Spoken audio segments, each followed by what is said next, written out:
Welcome to Permeable Minds with Ethan and Yvonne. Every episode, we'll be bringing you a new topic to share and discuss. Remember, there are no wrong answers, and all we ask is for you to keep an open mind. We can't wait for you to take part and join in the conversation.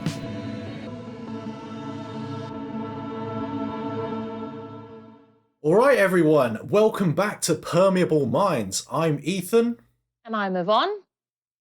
And today's episode is actually something that Yvonne wanted to talk about. So Yvonne, what is this topic that you are so desperate to talk about?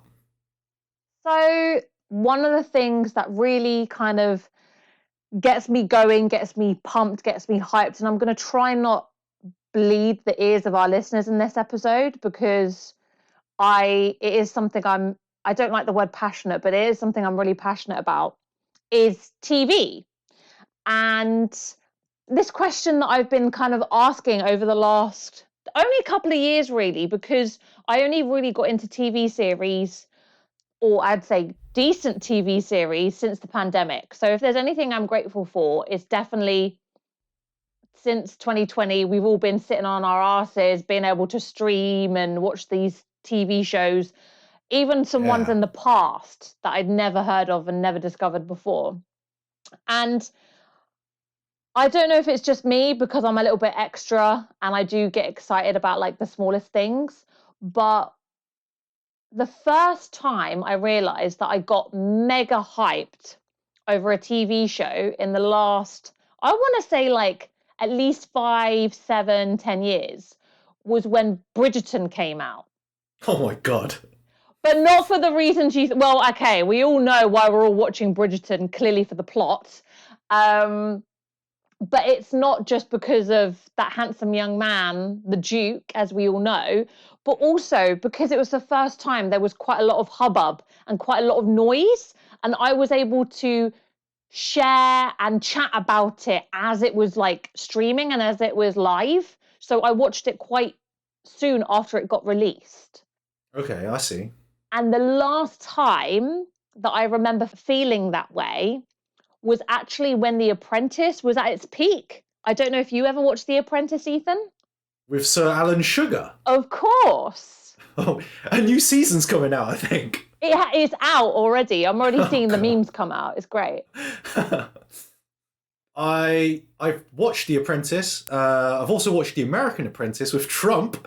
Brilliant. But yeah, I never really had a massive attachment to it. It was quite entertaining, I guess, but not something that I would be gagging to watch every week. Okay, that was kind of my next question. Did you used to watch it religiously, like every single week? No. I probably did, but it was only because there was nothing else on, maybe. Understood.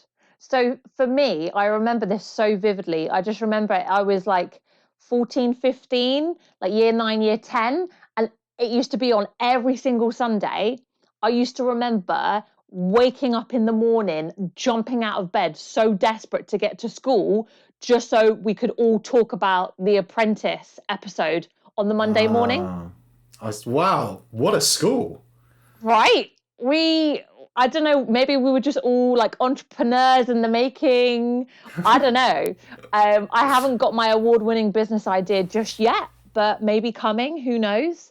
But that is the last time I really felt that sense of hype around a TV show, which got me thinking. Again, the whole point of this pod is to get people thinking, get people maybe changing their minds a little bit. But I just wanted to kind of present the question of, do you think streaming services have changed the shape and changed the way we view and enjoy shows? Because to me, it's not the same binge watching something than having to wait every single week. I don't know what your stance is, Ethan. What are your go-to shows at the minute? How do you like watching them? Do you restrict yourself? I know for a fact that you're a massive binger for certain shows, which I have my own opinions on, but we'll get to that. So the first show that I vividly remembering actively be excited about the coming episode was actually Lost. Oh, okay.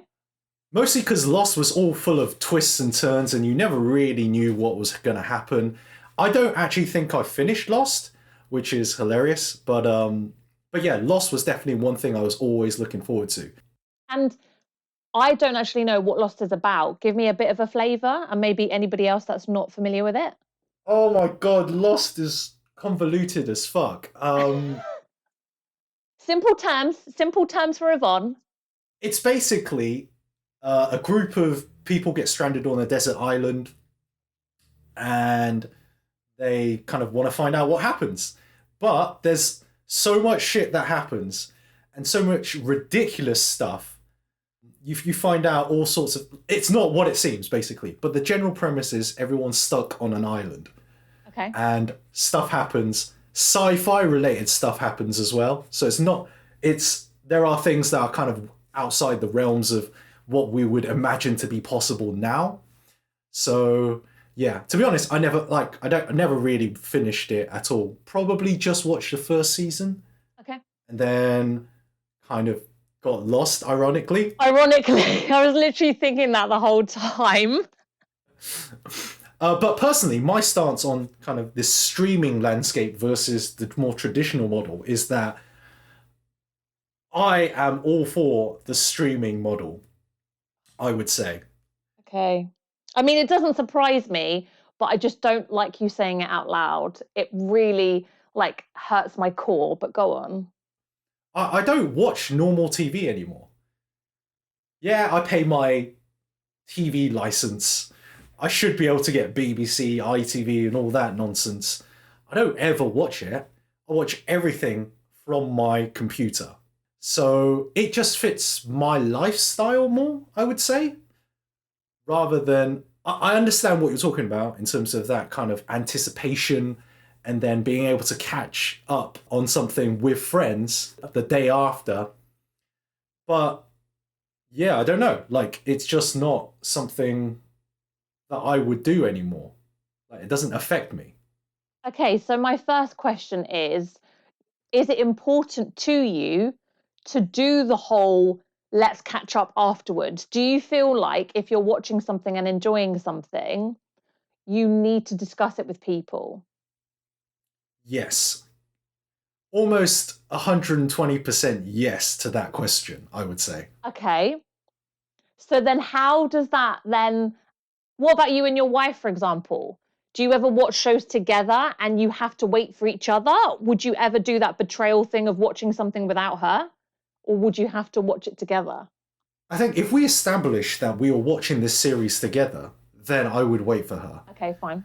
But if I could sense her lack of interest in something, which, let's be honest, is most of the things I watch, then I don't feel bad watching more or the rest without her. Yeah, which is fine. So then how maybe this is just me, how can you binge something and have to discuss it with people? Because again, correct me if I'm wrong, the most recent things that you've watched, like The Wire, for example, you binged in what, 3 or 4 weekends. I Yeah. was the only person that you were able to discuss it with. Am I right? Am I wrong? You are right.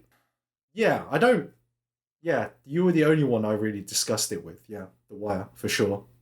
Again, was it a different experience because I'd already watched it? Although I was getting very hyped when you were watching it because I was trying to like keep up with you. I was rewatching a couple of episodes with you. I was watching the finale with you.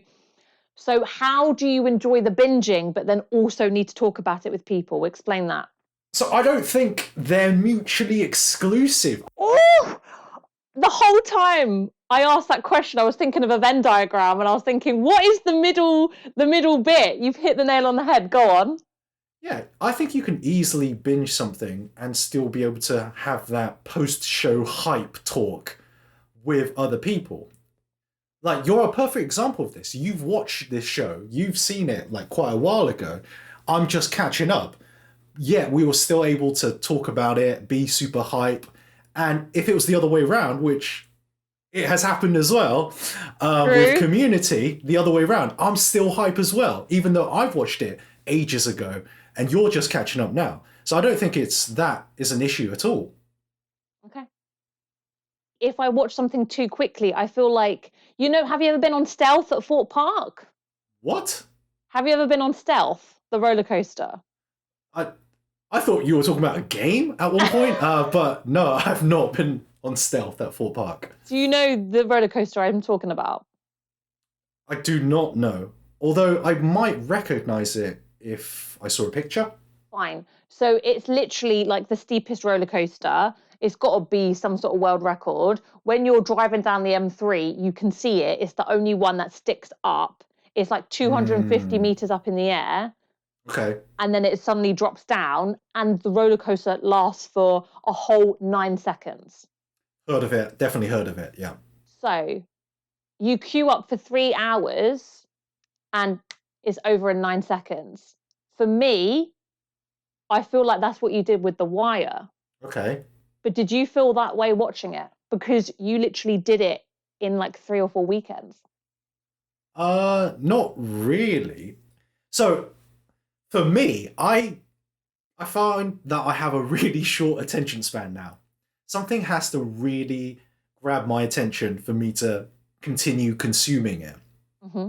So binging TV shows, honestly, like many TV shows, I've probably watched a couple of episodes and then dropped because they haven't really caught me. I haven't really felt the need to binge them, so therefore they just get set aside, making way for the next show to binge, really. And I get that feeling because a lot of TV shows are like really long movies, right? Especially something like The Wire, where it's just a really long 10, 11 hour movie for every season. Yep. At the end of every episode, I just want to move on to the next episode. And having all of them available like this means I can do that without waiting. So that's why it suits me. I just wondered because I didn't binge it like you did. I still binged it, but it was more like I disciplined myself to one episode a day just so I can enjoy it more, just so I can savor it more. But maybe that's just me and my taste and my flavor, really. I don't, although I'm desperate to find out, I also don't want it to be over that soon. I see. Okay. So this makes me think of another difference that we have. I do not like to rewatch things, especially if they're really good, and especially if they're not comedy, which I think you're different in terms of this, right? You rewatch things?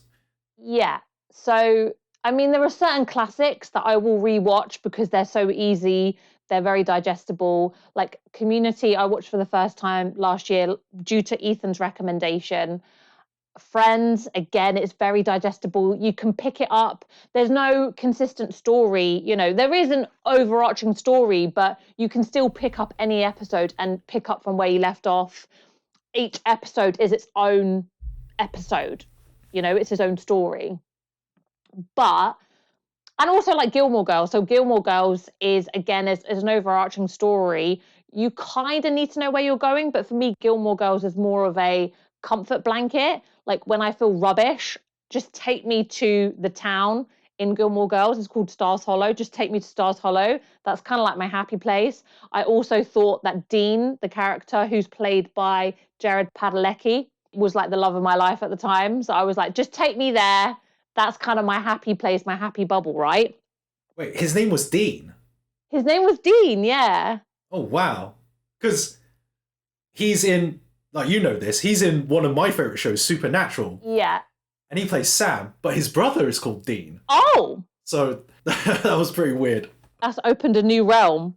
You had to like check. I saw your face then. You were like, oh, wait, are you sure he's called Dean? I was like, are we talking about the same show? And I've never seen Supernatural, actually. But the original point, sorry, I do this a lot. I go off blooming tangent. I have to reel myself back in. The original point is my favorite TV show of all time that probably wasn't a comedy was The Sopranos, gangster, made in the early 2000s. I can't. So actually, it's my boyfriend that's stopping me from rewatching it again. And I could just, to be fair, I watch it when he's not in, just because he's like, no, you need to wait a few years so you can savor it and then you can enjoy it again a second time. And Another big reason why I want to watch it again is because of the movie. And I remember us having that debate actually, because at some point I really hope that Ethan does watch The Sopranos, because it's definitely one of my, I mean, it is my favorite show. The first time I read a book in 20 years was The Sopranos book, like giving you insights into the show and things like that. That's how like hardcore of a fan I was. And because the film came out, Ethan was saying to me, do I watch the film first or shall I watch the show first? Do you remember what I said to you? The show first. Do you remember why? I think that I don't actually remember the reason you gave, but it seems like the movie has spoilers for the show. Kind of, yeah. So there are things that are explained in the movie that link to the show, and not really spoilers, but things that you wouldn't know originally if you had watched the show first. So, first of all, the movie is more impactful because you find out shit about the show, obviously, after you've watched it because it's in the film, and then watch the series first because that's how the show was intended. The show was intended to be watched first without the spoilers, without all of the know-how, and without all of these secrets, because you're going to watch it very differently if you know two particular bits of information before you watch the film. So I was like, it's kind of all about authors and writers and directors and the show's creators' intentions for you to watch the series first. Which, slight curveball, but it's just reminded me of something that Adele said about streaming services on like Spotify. Okay, yeah, I remember this. And it was something that you brought up to me, and I just remember you going, fuck Adele, blah, blah, blah. And I didn't understand what Ethan was on about, so I had to Google what Adele had said so I could catch up, right? So Adele said, can you get rid of shuffle play? Because albums are written and they're intended to be listened to in a particular order. Yeah. How do you feel about that? Well, you just summed it up. I said, fuck Adele, because shuffle is all I do. So, yeah. Even on an album? Even on an album. So, yeah, maybe the first listen through, I will listen in the order that they intended. But this is not necessarily because they intended it. It's to make sure that I've listened to every single song. Right? Once it loops back around, I know I've listened to all of them. And now I can listen to whatever one I want now. If I listen to it first playthrough on shuffle, the order's all weirded up and it might give me the same song again, but then I haven't actually listened to every song. It hasn't shuffled through all of them. I don't trust the shuffle system that much. So, it's just easier if I listen to it in the order. Plus, it's my first playthrough, so I don't know any of the songs anyway, so they're all new. And then I can shuffle after that. Another question then. Are you precious about albums? So do you like individual songs, or can you say that you like a particular album? And would you ever re-listen to, say, your favourite band or your favourite album in order? So when I used to download music, when streaming was not a thing yet, I used to never download single songs and only download full albums. The idea being, if I like one of the songs, I should perhaps like the entire album. There's always those one or two songs that I end up listening to over and over again. Always. And forgetting about, and then I just forget about the rest. But I'm not precious about albums, no, I would say. But I do like it that when they release something, they release a whole bunch of them. So how you have EPs with 2 or 3 songs. Yeah. I'm just like, come on, I want more. Don't just give me, I would rather wait a longer period of time, have more of your product than having you drip feed me like a few now and again. Just like the TV shows. So, no, okay, that's a fair point, But this is I've made him think. This doesn't happen. This doesn't happen often. so I've written this point down because I knew I was going to bring it up. You've actually given me the perfect segue into it. Is that although streaming is very on demand, but they can include that kind of scheduling that people like you crave. Go on. Even on streaming services, I swear there are some shows. Don't quote me on this because I don't actually use many streaming services. But I swear there are some shows that do release on a schedule within that platform. Would you count BBC iPlayer as a streaming service? I have no idea. That's a tough one. So to give you an example of something I've watched recently, so Bridgerton, as far as I'm aware, came out all in one, or at least I was in the post binge phase. The only thing that I've had to watch one by one, and I didn't mind, it built up the hype every week, was the latest American Crime Story series. So there's been 3 so far. The first one was about the O.J. Simpson crime, his trial. The second was about Versace, and I didn't know much about Versace, so I'm just going to say what happened to Versace in case anybody doesn't know, because I didn't bloody know. And then the third one, which is the one I recently watched leading up to Christmas, was the story of Bill Clinton and his affairs and his shenanigans in the White House.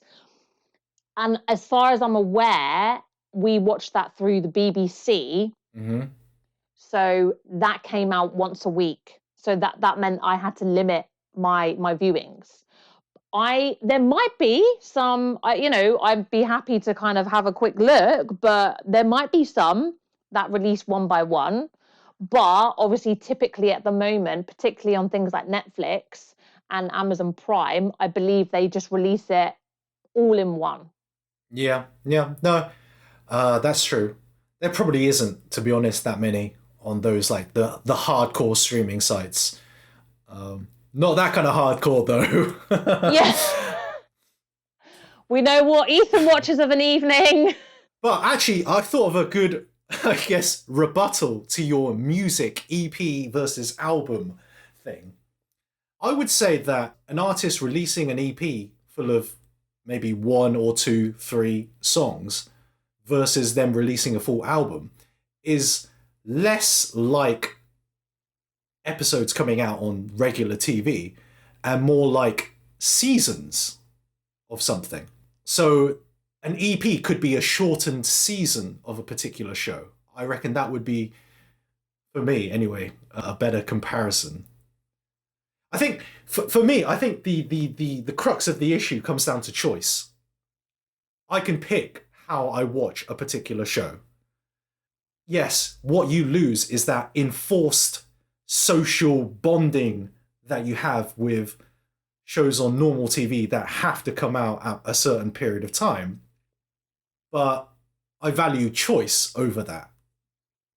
So coming back to your enjoyment through sharing your hype of a TV show or even podcasts, like if me and you share like a podcast episode or something with each other, like we said, we found a mutual show finally that we both watch, which is First We Feast, particularly the hot ones, is something we both enjoy. Do you think you would have enjoyed The Wire as much if you didn't have me to consult? Firstly, if I didn't have you to consult, I don't think I would have watched The Wire. That is... Okay, I don't want to say... Okay, go on. No. Well, I remembered you watched season 1 pre-meeting me and never picked it up again. Yeah. So for the listeners out there, I watched season 1 ages ago. Like over a decade ago, I would say. Over a decade ago? Probably. I would say so, yeah. But, I just never got round to watching season 2, 3, 4, etc.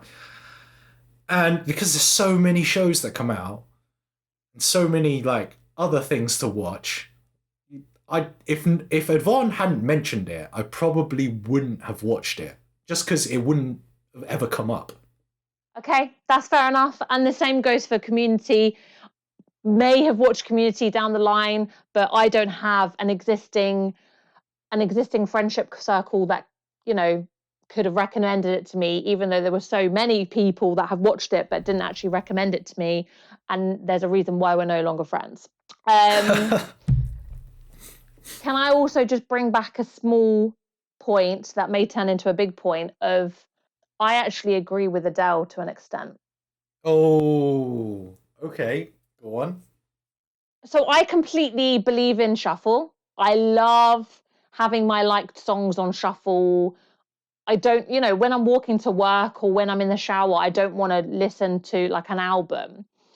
But when I do, I I love listen. There's a reason why it is in order. It's kind of like a story. And that's how I would compare. I kind of get your season analogy. It's like, why would you watch season 1, 3, 5, and then 4? I could recite all of the songs in order of maybe 2 or 3 albums. So I'm already singing the next song before it even gets played. Because for me, if I'm in a bit of a singing mood, if I'm in like a particular Michael Jackson mood or a Beyonce mood or a Beach Boys mood, I know the next song coming up. And that's part of the enjoyment for me. Obviously, like I said, there's certain situations, even in a club, I don't want to hear like a back-to-back album, or I've heard like Ed Sheeran on repeat in like McDonald's or whatever. But I just love the story of it. I love the experience of already knowing and already singing the next song. So that's something that I don't like. Why? So, like I said before, in every album, there are songs that you like and songs that you don't like, generally. Or you like less, for example. So, if I know the order of the album and I'm on a song that I don't like, I'm looking forward, as in, I kind of want to just get this over with and move on to the songs that I do want. Now, if there's a long stretch of these songs, then I could get really annoyed and just be. I feel really impatient. I'm just like, oh, I just want to turn it to the song that I want rather than have this other song that I don't want to hear. But if it's on shuffle, then I don't know the order. And so I'm always surprised by the next song. Like pleasantly surprised. Yeah. Or pleasantly disappointed. Yeah. I get that. I get that.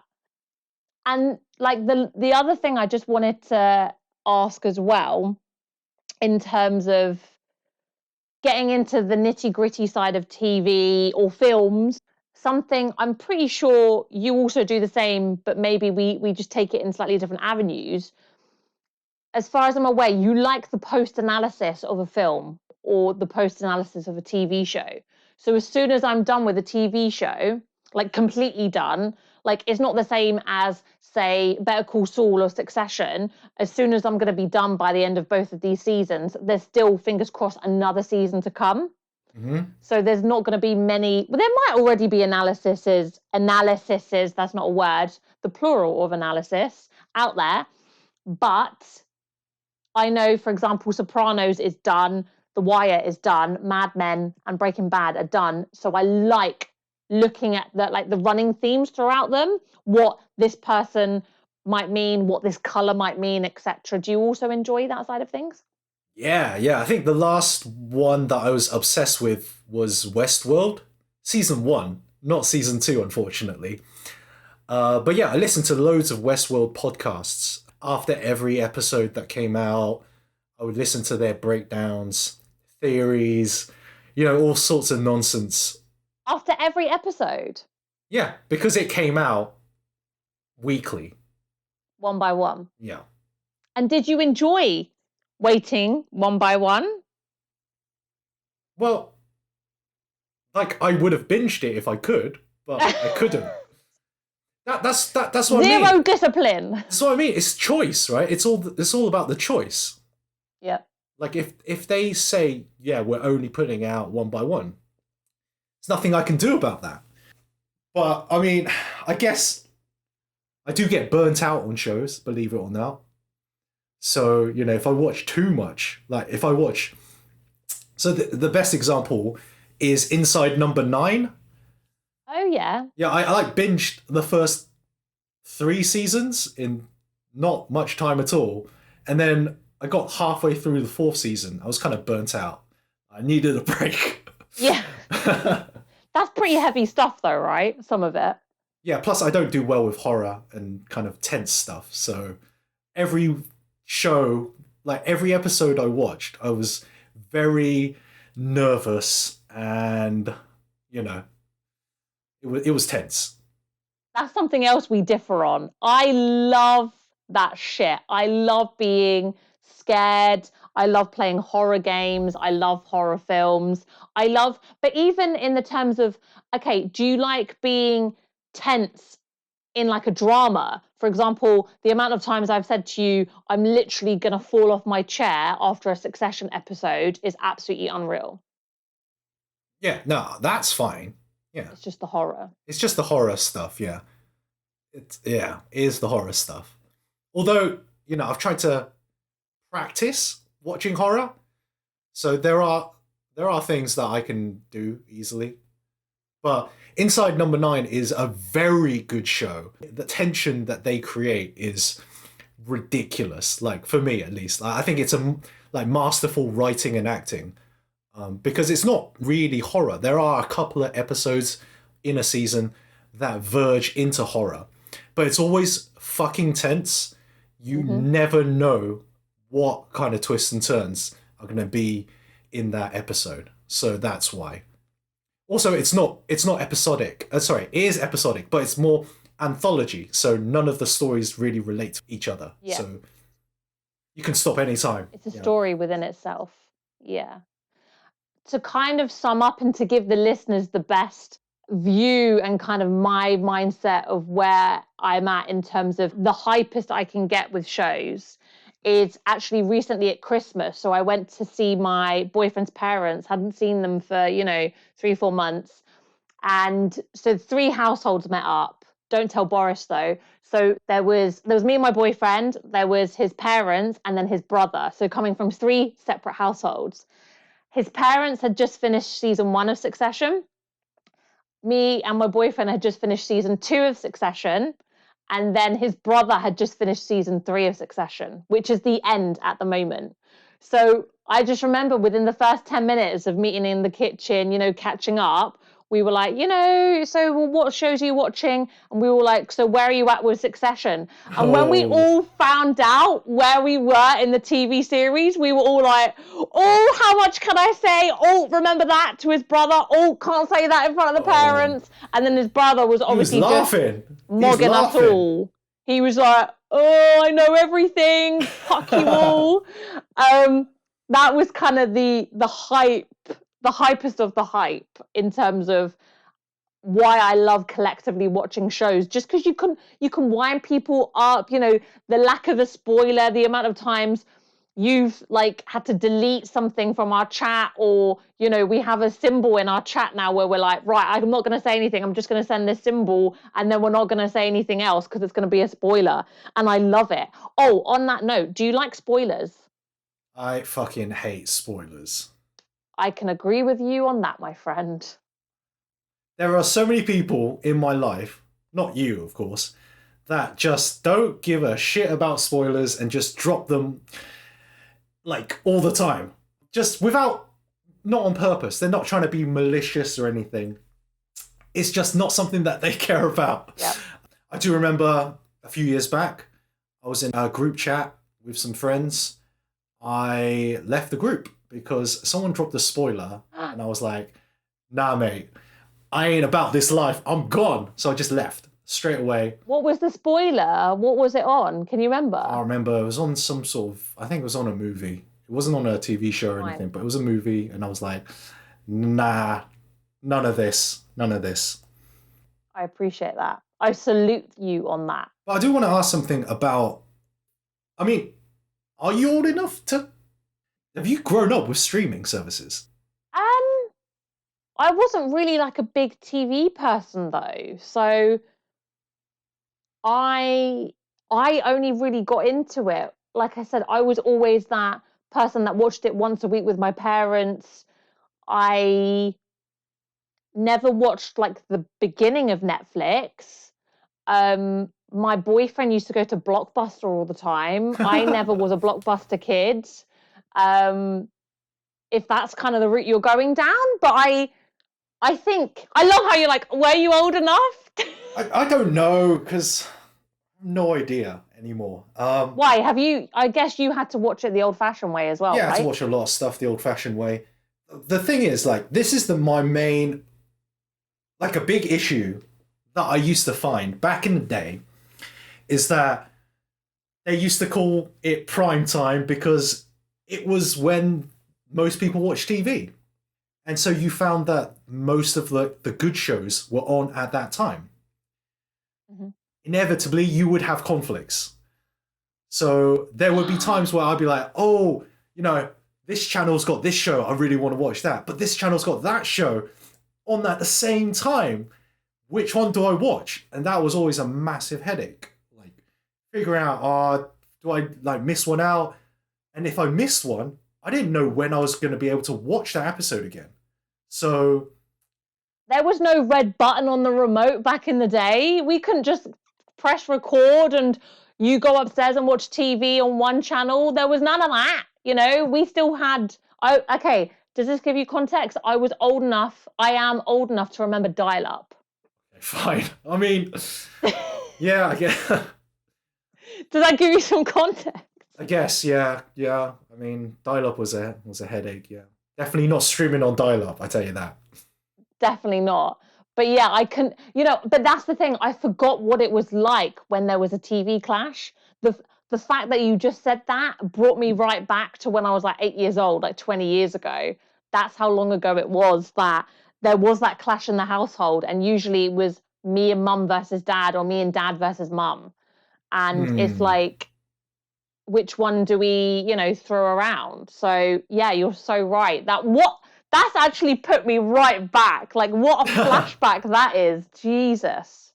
And now everyone's got TVs in their fucking hands. Exactly. Now there's no arguments.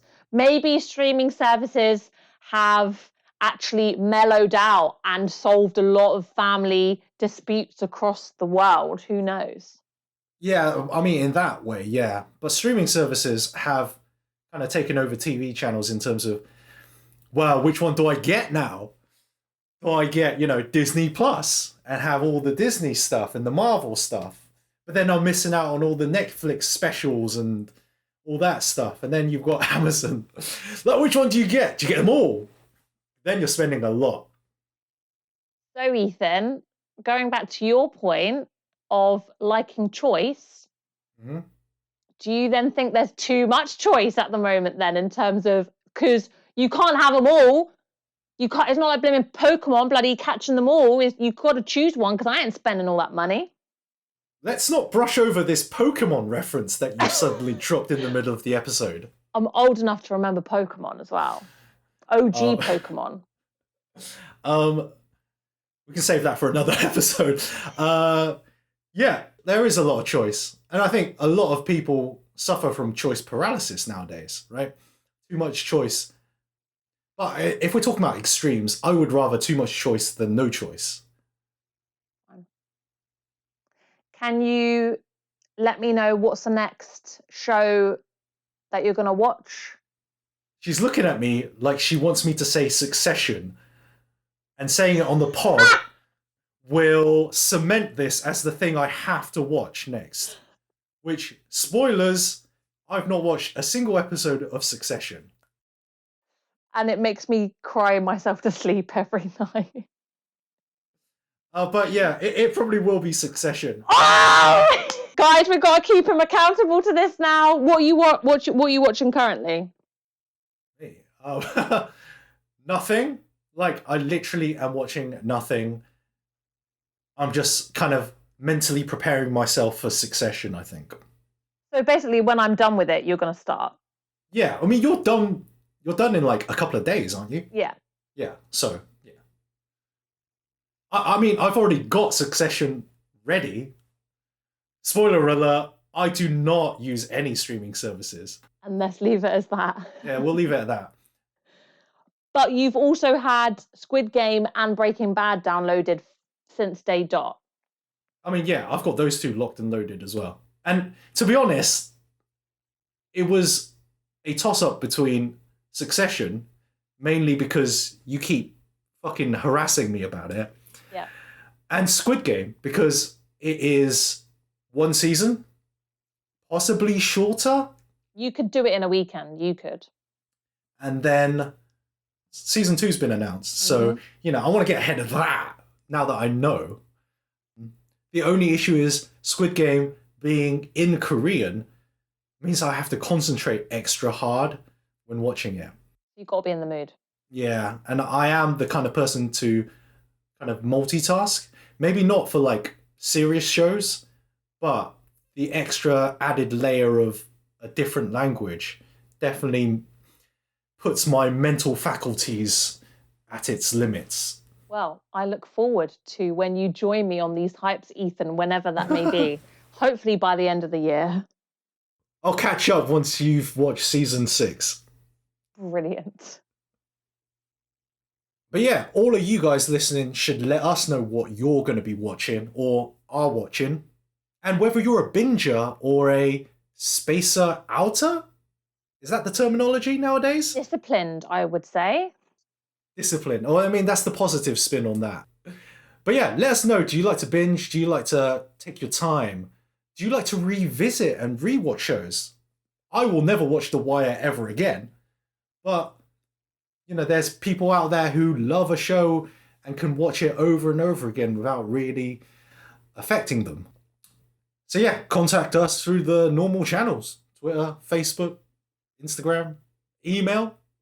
And if we get any really funny stories, we'll try and make space to read them out on our show. So definitely send us any kind of funny stories, questions that you have.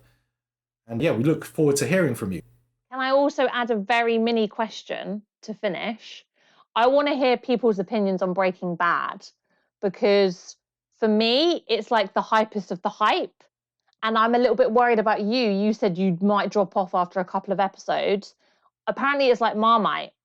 I either love it or you hate it. And I know a lot of people that did not like it, which blows my mind. So please also let me know if you're a Breaking Bad fan. But no spoilers, because Ethan over here has still got it tightly locked in his little closet of films and TV that he's not going to unlock for a very long time, just to annoy me more than anything. This is the first I've heard of it being like Marmite. There's a lot of people. There's a lot of people that I wish I never knew. And on that note, we'll see you guys on the next episode. Have a good one, and we'll see you soon. Bye.